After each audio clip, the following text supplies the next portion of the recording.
Hi, I'm Courtney Bennett, and I'm going to talk to you about what I do very often in my classroom, task analysis. What is task analysis?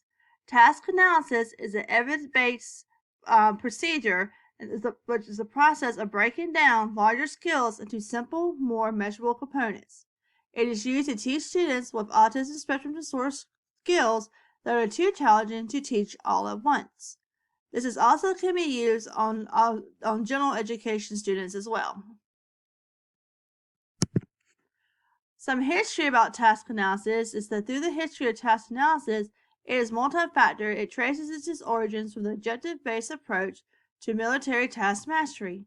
This was done in 1962 by Gage, who was a highly influenced in training, development, and breaking down of the tasks into individual steps and sequence. Where do you use task analysis? You can use task analysis in a school, home, or community setting. It can be used to help with skills, large skills such as going to the cafeteria, into phases. So instead of teaching certain skills all at once, you can break down the cafeteria into simpler phases to like getting the material, then washing the tables, and then picking up the materials. You can break each section down into phases to help them better understand each step. And it's effective in academic skills, for life skills, and for vocational skills. Now, task analysis can be used for any age. It can be used for elementary school, middle school, high school, and it's even used for students or for people who are older learners. So even as students are out of high school into jobs, they can still use task analysis in jobs to help them with their steps of what they need to do for jobs. There are steps for how to do a task analysis. The first one is you need to target a skill.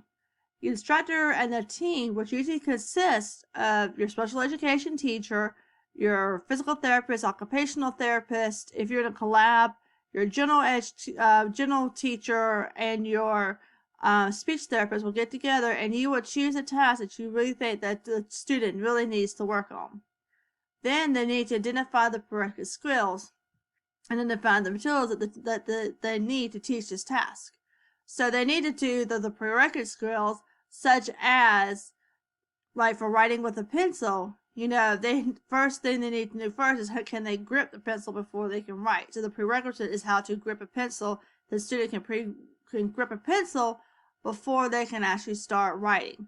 So they need to make sure that the students have the prerequisite skills that they need so they can move on to the skills that need to be taught. Now, once the prerequisite skills and the materials are decided that need to be needed, then they start breaking down the skills into steps. Now, you can have as many steps as needed. Like for my age, we only do a few steps, maybe up to 5 or 6, because my students are younger. But then once you get older into high school, then you're going to have a lot more steps. The skills are going to become more advanced, so they're going to need more steps to help them. So you need to decide how many steps are needed so that child or student can be successful in being able to be successful into learning that skill. You can get help by breaking up skills if you have a hard time you can observe how somebody else does it, and like maybe the same step you can see how somebody else observes it, how they do it, how they break up the skill and use their steps. You can search on the internet for sample analysis, the task analysis on the internet, and then you can use those, but individualize for for the students for their needs. There's so many on the computer now that you can find. That's what we do very often, is so we find them on the internet, and then it's easier just for us to break them down, individualize them for our students' special needs. Once you break down the skills, then you need to confirm that the skills is completely analyzed. So you need to be sure that the student can understand what each step means and that they're able to complete each step eventually. So the best way to do that is to have someone who you don't know to follow the steps of the task analysis and see if they're able to complete them while trying to follow them. You read the steps to them and see if they can follow it. And then if it's too complicated, then you might need to break down the steps even more, or have somebody read the task analysis and give you feedback to think how they think how accurate it is for them to use. The next step is then you need to determine how the skill is to be taught. The team needs to decide how the skill is going to be taught. Many evidence practices can be used to help them the skill. Some of the evidence-based practices that are being used is video modeling, time delay, social narrative, prompting, visual supports, and discrete trial and training. These procedures can be used to teach behaviors in a chain, and there is the backwards chain, where the instructor has the learner master the end of the chain first. And there's the forward chain, where the instructor starts by reversing the initial step into the chain first. Then lastly is the entire task, where the student is required to perform the whole task until they're able to do the whole skill until it's learned. And then once you determine how you're going to teach the task and the chain that you're going to use, the best way that fits your student, then you need to make sure you can implement intervention and monitor programs.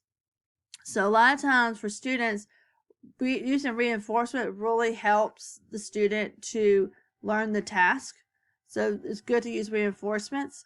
And then you need to be sure, the instructor needs to be sure they have a checklist or some type of data collection sheet to be able to monitor how the learner is progressing, and any way that you might need to change the task analysis to fit better for the student.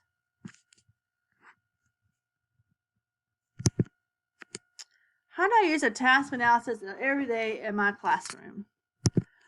This is an example of a task analysis that we use very often in my classroom. It's our morning routine. And this is very much like the one I have in my classroom. What we do is that when the first child first starts, we teach them pretty much the whole thing. So we teach them how to hang up their book bags, take off their coats, open their bags, they don't have books, so they have folders, close their bags to come to the classroom, and to come sit in their table. So ours is a little bit different. But what we do is we teach the skills to the student every day. We go in and we point to the picture and tell the student what to do. And then we usually first do hand over hand and we help them. And then we'll eventually fade that out where we can just point to the picture and tell them what to do, like hang up bag, and they hang up their bag, or take off your coat and they can take off their coat. Eventually what we like to do is to make this into a checklist. So once they understand and we can just point to the picture and they can do it independently, then what we do is we make this into a checklist where there's pictures beside the words. And so they will come in, they'll look at the task analysis, see what they need to do, and when they do it, they can pull off the picture. So we slowly fade away our help, and then we let them do it independently by pulling off the picture after they do each task. And then eventually they can fade themselves where they no longer need the task analysis because they know automatically what they need to do to when they need to do to come into the morning. So this is how we use task analysis all through the day, for washing hands, using the restroom, transitioning. We use it all through the day in my classroom to help students be able to help them easier to master skills that they need to know in my classroom. Thank you so much for listening, and I hope you enjoy.